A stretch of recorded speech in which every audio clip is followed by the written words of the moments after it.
सत्वानुरूप सर्वस्य श्रद्धा भक्ति भारत, श्रद्धामयोऽयं पुरुषो यो यच्छ्रद्ध स एव स।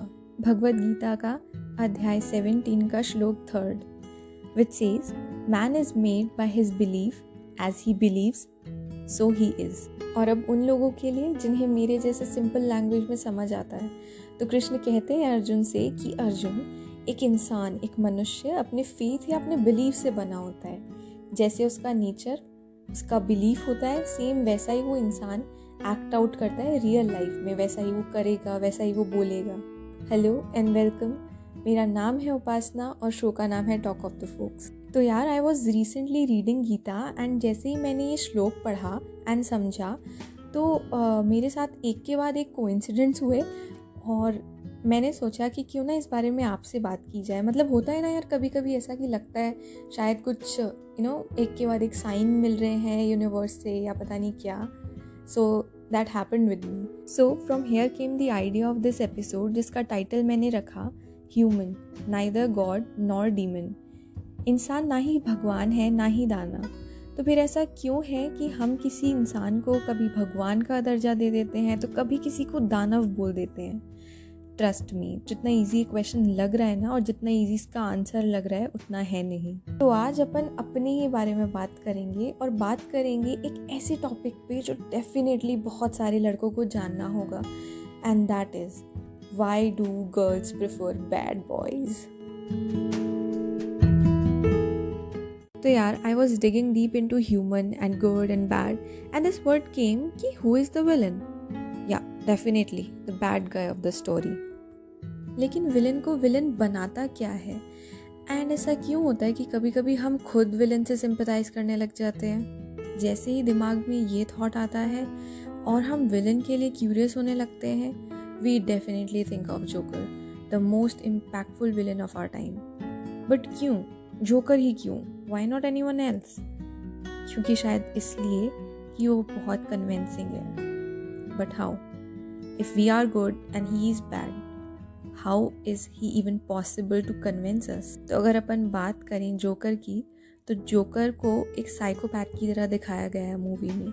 But according to biopsychology, psychopath जो होते हैं वो इस तरीके से बॉर्न होते हैं, लाइक उनका जो बेसिक फियर जैसा इमोशन होता है, या तो वो कम या ना के बराबर उन्हें महसूस होता है बचपन से ही, बिकॉज उनकी ब्रेन का एक पार्ट लेस डेवलप होता है। But on the other side, joker अपनी लाइफ के ट्रॉमा से डील करता है एंड इट शोज़ कि जोकर किसी भी दूसरे इंसान की तरह है, क्योंकि अगर वो साइकोपैथ होता तो उसे लाइफ के ट्रॉमेटिक इवेंट्स में फ़र्क भी नहीं पड़ता। एंड जोकर का एक डायलॉग है, there is no difference between me and everyone else, all it takes is one bad day. Movie के एंड सीन में लोग जोकर को सपोर्ट करने लगते हैं और हम जोकर को सिंपैथाइज करने लगते हैं, क्योंकि वो हमें हमारे रिजेक्टेड और सप्रेस्ड इमोशंस को बाहर निकालना सिखाता है एंड हमें हमारी डार्क शैडो से रूबरू कराता है। हम जितना हाइड करते हैं, जितना सप्रेस करते हैं, उतनी ही स्ट्रॉन्ग हमारी डार्क शैडो हो जाती है। एंड बिकॉज कहीं ना कहीं हमें ये बात पता होती है, इसलिए हम जोकर से कन्विंस हो जाते हैं। But here I would like to introduce a word, balance. क्या मतलब है इसका यहाँ पे और किस बात का balance? Taking example of Don movie, तो जब डॉन डील करने जाता है एंड सामने वाले से उसको धोखा मिलता है, वो फिर भी अपने कल्प्रिट को पकड़ लेता है, क्योंकि डॉन जैसा इंसान अपनी डार्क शैडो को बहुत अच्छे से जानता है। और मैं इसी बैलेंस की बात कर रही हूँ। Now this is the beauty of being human. हम ना तो आइडियल हैं और ना ही बुरे, like the Chinese yin yang symbol. We are free to choose. Okay, so अब मुझे चूज़ करने से एक बात याद आई जो मुझे काफ़ी लोगों ने पूछी और कुछ लोगों से मेरा इस बात पे डिस्कशन भी हुआ। और सवाल ये है कि क्यों लड़कियां अक्सर बैड बॉयज़ को चुनती हैं। So if we are talking about bad boys, तो वी शुड नो कि बैड बॉय क्या होता है, उसकी क्या क्वालिटीज़ होती हैं, ऐसा क्या है जो उसे बैड बॉय बनाता है। बेसिकली बैड बॉयज़ को अग्रेसिव और रिस्क एक्टिविटी में इन्वॉल्व दिखाया जाता है, उन्हें मिस्टीरियस दिखाया जाता है, बहुत अनप्रेडिक्टेबल होते हैं एंड जस्टिस को हैंडल करने के उनके खुद के तरीके होते हैं, उनके खुद के वैल्यूज़ होती हैं, उनके खुद के मॉरल्स होते हैं, वो भी ऐसे मॉरल्स जो कि आप आप नहीं कह सकते कि that come in a good category. उसके अलावा उन्हें पावरफुल दिखाया जाता है और arrogant, good looking, in fact emotionally distant तो बिल्कुल दिखाया जाता है। तो लड़कियों से बात करने के बाद और थोड़ा बहुत रिसर्च वर्क करने के बाद I get to know some of the reasons जो कि मुझे लगता है कि एक फीमेल पर्सपेक्टिव कि क्या है, ऐसा क्यों है कि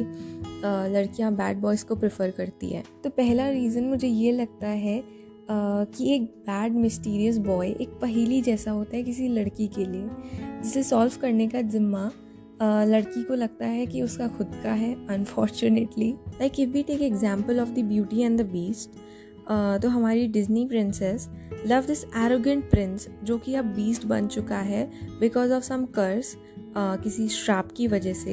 एंड अब उसे लगता है कि ये उसकी ड्यूटी है उसे फिर से प्रिंस बनाना। या फिर वेम्पायर डायरीज में जिस तरीके से एलिना डेमन के लिए फील करती है या कैरोलाइन क्लाउस के लिए फील करती है, इन द सेम वे।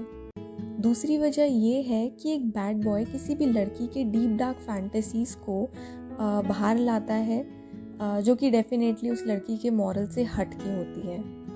एक ऐसा आदमी जो रूल्स तोड़ता है, इनडिसिप्लिन में रहता है, जिसके अपने कायदे हैं, वो लड़की को फ्रीडम का एहसास दिलाता है। वो फ्रीडम जो वो लड़की फील नहीं कर पाती बिकॉज ऑफ फैमिली प्रेशर या सोसाइटी की वजह से। एंड फिर आता है डिपेंडेंसी फैक्टर, जहाँ लड़की खुद को कैद समझती है। उसे लगता है कि सिर्फ वो एक इंसान उसे खुश रख सकता है, उसे उस कैद से बाहर निकाल के आज़ाद कर सकता है। इसलिए ऐसे रिलेशनशिप में टॉक्सिसिटी होने के बावजूद भी लड़कियां अक्सर ऐसे लड़कों से रिलेशनशिप रखती हैं and they stay in that particular toxic relationship. इन सब के अलावा एक लड़की को एक बैड गाय सेफ लगता है because he knows how to manage the evil side, how to balance the evil side of it। और हमेशा बैड बॉय के कैरेक्टर को या तो सिगरेट पीते हुए दिखाते हैं या अल्कोहल, जैसे कि दी वेम्पायर डायरीज में डेमन, और भी बहुत सारी सीरीज़ में या मूवीज़ में ऐसे कैरेक्टर्स को दिखाया जाता है जहाँ ये शो किया जाता है कि इवन उनकी बैड हैबिट्स के बावजूद भी उनका इम्यून सिस्टम कितना गुड है and still they are looking very good also.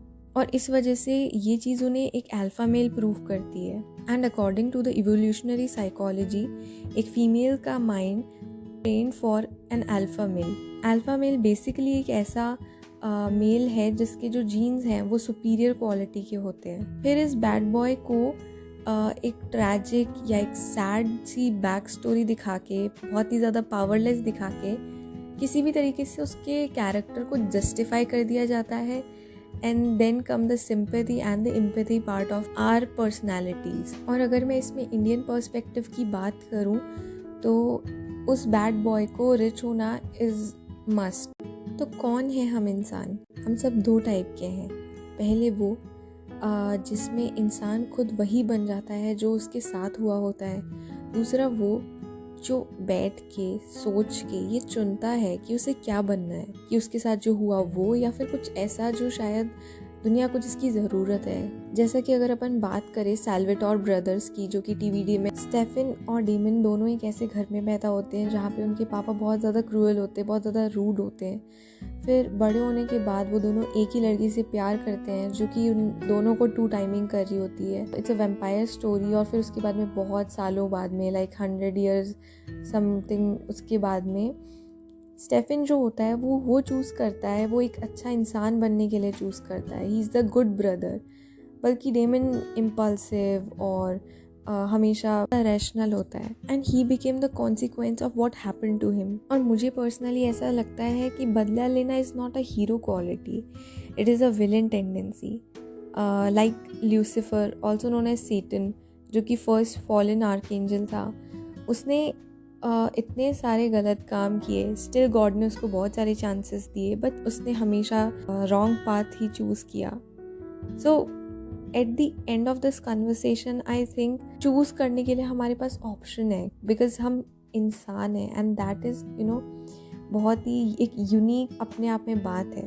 आज से 4 साल पहले मैंने एक पेपर लिया और उस पर लिखा था कि एक इंसान कैसा होना चाहिए, मुझे कैसा बनना है और मेरे हिसाब से क्या था क्या नहीं।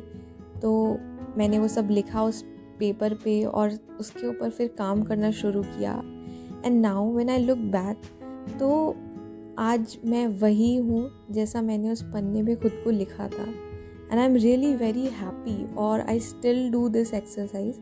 सो अगर आपको लगता है कि आपको कुछ चेंज करना है अपने आप में, आपको कुछ बनना है, एक होता है आपका रियल सेल्फ, एक होता है आइडियल सेल्फ। अगर आपको अपने आइडियल सेल्फ तक पहुंचना है तो I think best way is to write it down, क्योंकि ना बहुत सारे थॉट्स होते हैं हमारे मन में। So just right it down, उनको देखोगे तो बहुत इंस्पायर होगे। एंड आई होप इसी एनर्जी के साथ नेक्स्ट एपिसोड में मिलते हैं।